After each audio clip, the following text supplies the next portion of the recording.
At 9 in the morning on August 22nd, Etienne-Joubert-Chasseuse, the most dangerous sound in the Italian Alps was not the thunder of heavy artillery or the scream of diving aircraft, but rather the absolute and terrifying presence of silence.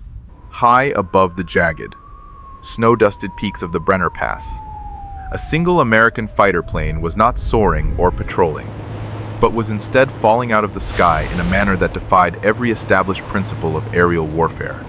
The pilot, Captain Jack Reynolds, sat encased in the cramped, oil-scented cockpit of a P-Sevofiera Thunderbolt, a machine that was never intended to mimic the graceful, weightless drift of a bird. This was not a glider made of balsa wood and fabric. It was a 7-ton industrial monster, a brutalist masterpiece forged from hardened steel, heavy armor plate, and the raw ambition of American manufacturing. It was the heaviest single-engine fighter of the entire global conflict, a vehicle designed to punch through the air with the sheer force of 2,000 horsepower. But at this precise moment, its massive Pratt & Whitney R2800 double Wasp engine was stone dead. The four-bladed Curtiss electric propeller, which usually existed only as a shimmering, lethal blur of motion, was frozen solid, its blade sticking out in front of the aircraft's nose like the jagged, skeletal branches of a dead tree. Reynolds was diving toward the valley floor at 300 miles per hour, and the only thing he could hear was the haunting, high-pitched whistle of the wind as it whipped over the plexiglass canopy. He was terrified, his heart hammering against his ribs with a rhythmic violence that seemed louder than the wind itself. Every survival instinct honed by years of training and months of combat screamed at him to restart the engine, to flood the cylinders with fuel and bring the beast back to life. A P-47 without power was technically a glider in the same way a falling anvil is technically a projectile, but the reality was far more grim. The official flight manual, a document written by engineers who valued their reputations, stated that what Reynolds was doing was impossible. The fundamental laws of physics, the unyielding equations of lift, drag, and gravity, suggested that he should already be a smear of burning wreckage on a granite slope. Yet, Reynolds kept his hand firmly off the throttle, his fingers twitching but restrained. He pushed the control stick forward, deliberately aiming the 7-ton metal brick at the most heavily defended rail tunnel in the entirety of occupied Europe. He was betting his life, his legacy, and the lives of those he protected on a single, radical idea. If the enemy could not hear him, they could not kill him. To truly grasp why a sane, decorated officer would choose to turn off his engine in the middle of a contested war zone, one must look at the strategic map of the Italian campaign. The Brenner Pass was not just a scenic route, it was the jugular vein of the German Wehrmacht in Italy. It was a narrow, twisting, and claustrophobic valley that sliced through the ancient granite of the mountains, serving as the primary umbilical cord connecting the industrial heart of Austria to the battlefields of the Italian peninsula. It was the only road that mattered in the grand theater of logistics. Every Tiger tank, every 88mm artillery shell, and every precious gallon of synthetic gasoline the Germans required to hold back the advancing Allied tide had to traverse this pass on a train. The Germans were acutely aware of this vulnerability. They did not merely defend the Brenner Pass. They transformed it into a vertical fortress of unprecedented density. They encased the valley in layers of steel and fire. Every tunnel mouth, every soaring bridge, and every rail yard was ringed with flak towers that resembled medieval keeps updated for the industrial age. These were not just soldiers with rifles. These were elite batteries of 88mm, cannons and quad 20mm guns, capable of saturating the air with a curtain of exploding steel, so thick that American pilots had given it a grim nickname, the Zipper. The logic was simple and lethal. If you tried to fly down the valley, the Zipper closed on you, and you ceased to exist. But the flak guns, as terrifying as they were, did not represent the true genius of the German defense. The real problem was the ears of the mountain. The Germans had installed a sophisticated network of sound locators throughout the peak's primitive but effective acoustic radars that looked like giant metal trumpets or tubas bolted together and aimed at the heavens. These devices were sensitive enough to detect the low-frequency rumble of a fighter engine from over 10 miles away, long before the plane was visible to the naked eye. The moment an American patrol crossed the invisible threshold into the valley, the sound locators picked up the vibration. Operators would frantically crank mechanical handles, pinpoint the direction of the sound, and telephone the coordinates to the flak batteries downstream. By the time the American planes actually arrived over their intended target, the German gunners were already seated, their cigarettes extinguished, their fingers hovering over the triggers, watching the exact patch of sky where the Americans were destined to appear. Even worse, the train engineers had been trained in a specific defensive drill when the air raid sirens wailed, echoing off the canyon walls. They would throttle up their locomotives and disappear into the darkness of the tunnels. These mountains were made of solid, unforgiving granite. A train nestled inside a tunnel was practically invincible. You could drop a 1,000-pound bomb on the peak of the mountain, and the men inside the tunnel wouldn't even feel the rattle. The American pilots of the 57th Fighter Group were drowning in frustration.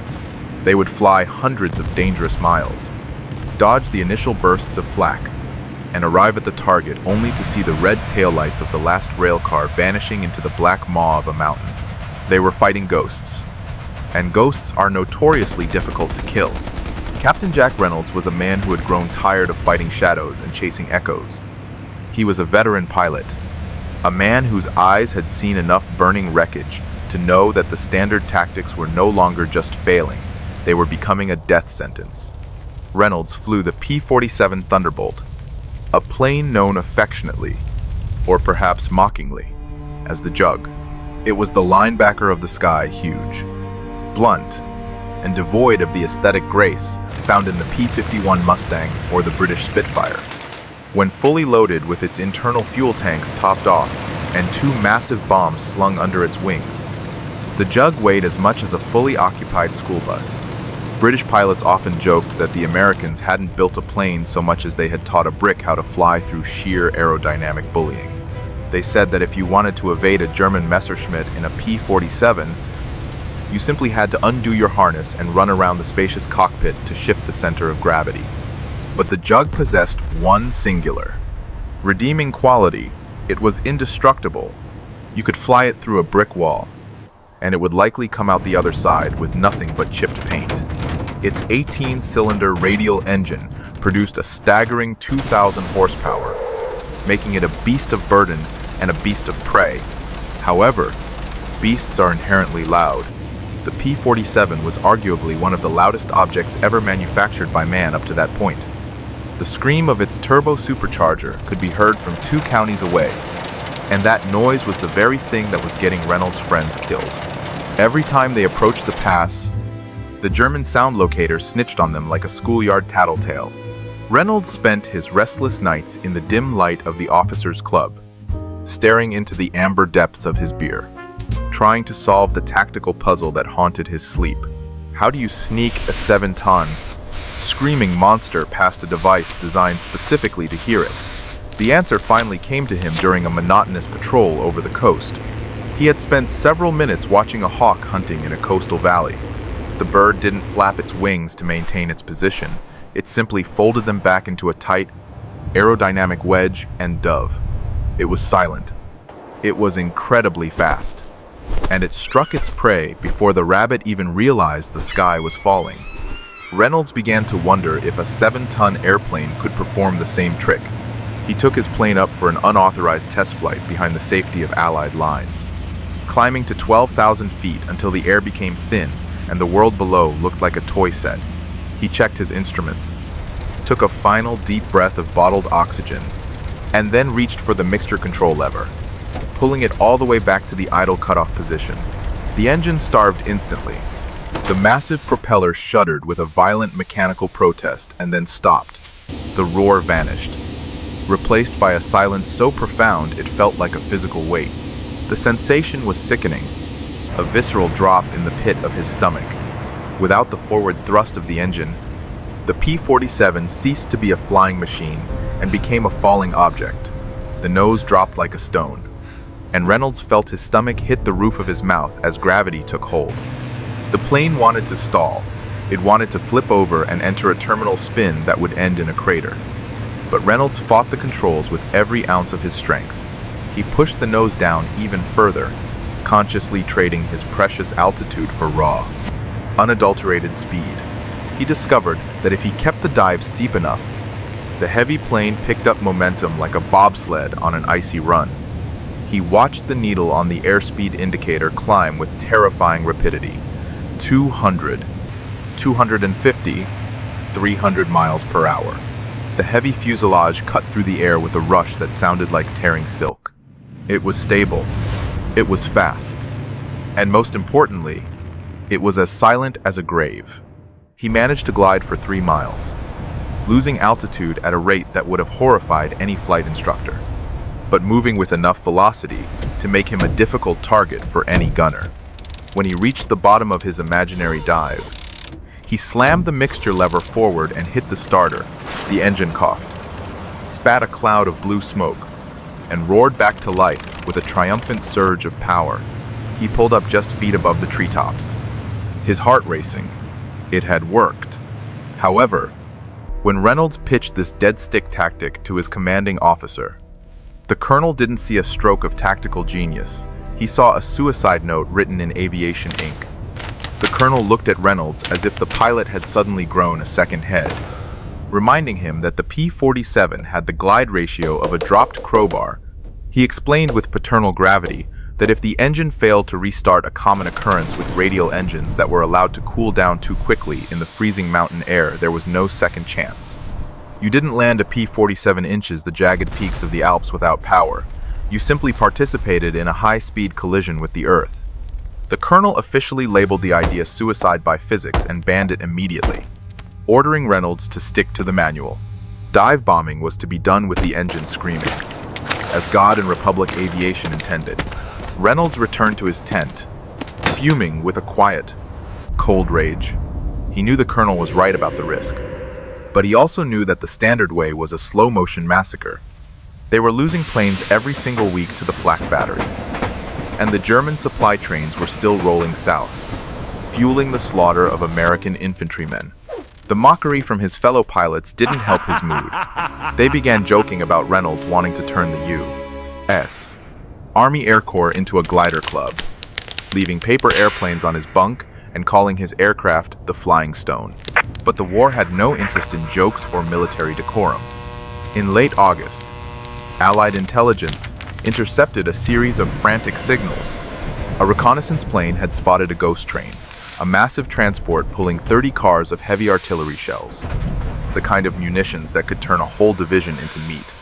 It was heading south toward the Gothic Line, moving only at night and hiding during the daylight hours. The intelligence report specified that the train was currently parked inside the impossible tunnel near the town of Avisio. This tunnel was a nightmare for planners. It was carved into a sheer, vertical cliff face with a massive concrete overhang that acted as a shield against high-altitude bombing. To destroy the train, you couldn't just drop a bomb on the mountain. You had to skip a bomb directly into the mouth of the cave, like a stone across a pond. And, of course, the impossible tunnel was protected by the deadliest flak battery in the sector. 4 quad 20mm cannons positioned on a ledge directly above the tunnel mouth. They had a perfect, unobstructed view of the entire approach.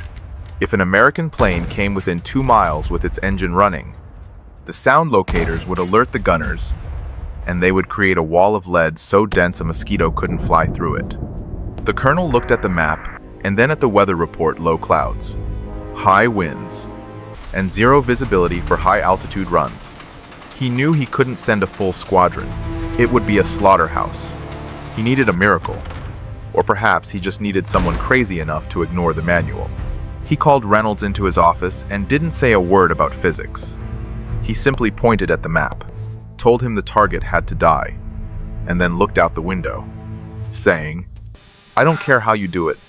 Just don't tell me about the math." Reynolds walked out to his aircraft. where the ground crew had already loaded two 500-pound bombs under the wing's heavy, ugly chunks of high explosive that looked like iron teardrops. The crew chief asked if he wanted the standard fuse settings, and Reynolds nodded, his mind already miles away in the cold air of the pass. He climbed onto the wing and looked at the P-47.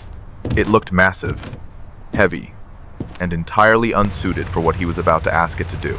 He strapped into the seat, feeling the familiar harness bite into his shoulders. His wingman, a young lieutenant named Red Miller, gave him a thumbs up from the next revetment. Miller didn't know the full plan. He just knew they were going hunting. They fired up the engines, and the noise was deafening, a deep, chest-thumping roar that shook the very earth. As Reynolds taxied toward the runway, his eyes were fixed on the mixture control lever. That little red knob was now the thin line between a successful mission and a fiery death. He was about to commit the cardinal sin of aviation. He was going to turn off the noise in a world that only understood volume. To understand the sheer insanity of this act, one must understand the machine. The P-47 was a flying tank, designed to go fast and hit hard behind the shield of its massive engine. The moment you remove that power, the aircraft became a collection of heavy metal parts searching for a place to crash. Pilots called it the Jug because of its shape, but it had the aerodynamic properties of a grand piano. When the engine was running, the four-bladed prop acted like a giant screw, dragging the airframe through the sky. But when the engine stopped, that same propeller turned into a giant air brake, creating massive drag that killed lift instantly. Reynolds had learned this the hard way during his secret practice sessions. He had discovered that the secret wasn't just in the dive, it was in the propeller pitch. If the blades were flat against the wind, they acted like a wall. But if he shoved the prop control to the course setting, the blades twisted sideways, slicing through the air instead of slapping against it. The drag vanished, and the plane surged forward, turning from a falling stone into a sleek, 7-ton sled. Now, as he climbed through the freezing clouds toward the Brenner Pass, the temperature dropped to 20 degrees below zero. The heater in the Jug was struggling, and Reynolds could feel the cold seeping through his flight suit. Ahead of him, the pass appeared like a jagged scar in the White Mountains, a canyon of gray rock and dark pine trees that offered no sanctuary. If you went down here and the engine didn't catch, there was no flat ground, no roads, only vertical cliffs and the icy teeth of the river below. Reynolds checked his map. The Avisio Tunnel was 10 miles north. The German defenses were already beginning to stir, sending up black puffs of heavy flak at 20,000 feet to ward off high-altitude bombers. But they weren't looking down yet. Reynolds scanned the peaks for the German spotters, the men with binoculars who served as the eyes of the Zipper. He knew that as long as his engine was roaring, he was a target. He had to disappear. At 12,000 feet, exactly 8 miles from the target, Reynolds reached the point of no return. He looked at the tachometer, 2,500 revolutions per minute. The engine was warm, alive, and breathing fire. Killing it felt like a betrayal. He took a deep breath of cold oxygen, grabbed the mixture control, and yanked it back. The engine backfired once, a loud, echoing bang, and then died. The silence that rushed into the cockpit was eerie and absolute. He could hear the creaking of the metal wings and the sound of his own breath. He was weightless, suspended in a falling cage of aluminum. He pushed the nose down, aiming for the dark shadow of the valley floor. He was dropping below the peaks now, entering the canyon where the air was thick and the shadows were long. This was the moment of total commitment. If he tried to restart now, the noise would alert every gunner for miles. He had to ride the slide to the bottom. He saw the tunnel mouth, a tiny black arch at the base of a cliff. He saw the flak towers and the gunners, tiny dots standing around their weapons, looking south and listening for a roar that wasn't coming. They had no idea that 7 tons of silent death was falling out of the sun behind them. Reynolds adjusted his trim, wrestling the heavy stick with both hands as the plane hit 350 miles per hour. Suddenly, a glint of sun on his canopy caught the eye of a German spotter on a nearby peak. A red flare shot into the sky, the signal for an aircraft spotted. But the gunners were confused. They didn't hear an engine. They hesitated, arguing amongst themselves. And that hesitation was Reynolds' only chance.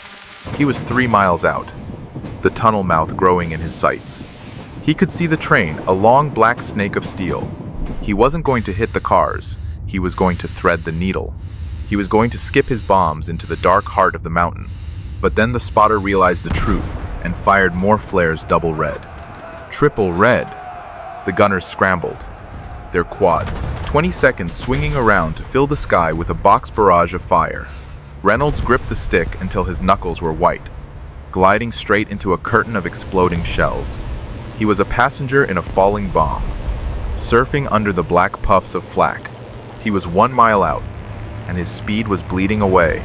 The plane felt sluggish, mushu, and dangerous. He was down to 280 miles per hour. If he got any slower, he would stall and fall into the flak pits. He timed it perfectly, his hand hovering over the release. He saw the stunned face of a German loader who finally looked down to see a monster floating toward him. Now, Reynolds yanked the lever, and the 2 bombs dropped. The plane lurched upward. Relieved of its burden, the bombs hit the gravel, skipped like stones, and disappeared into the blackness of the tunnel. Reynolds didn't wait. He had a cliff face to avoid. He slammed the mixture to Rich, hit the starter, and prayed. Nothing. The propeller was still frozen. The mountain was filling his windshield. He screamed, pumped the primer, and suddenly 1 cylinder fired, then 5, then all 18. The engine roared to life with a violent surge of power. He yanked the stick back, the G-force pressing him into his seat as the belly of the jug cleared the flak tower by inches. He went vertical, a silver rocket climbing the face of the cliff. Behind him, the mountain shook as the bombs detonated, setting off a chain reaction in the ammunition train. A massive tongue of fire shot out of the tunnel mouth like a dragon's breath, vaporizing the flak towers and the men who manned them. The tunnel was gone. The train was scrap metal, and the rail line was severed. Up above, Miller watched in disbelief as his leader rose from the smoke like a phoenix. Reynolds had done the impossible. He had turned the silence of a glider into the roar of a victor. The flight back was quiet, the adrenaline replaced by a profound sense of relief. When he landed, the colonel didn't give him a medal immediately. He just asked if he had survived the physics.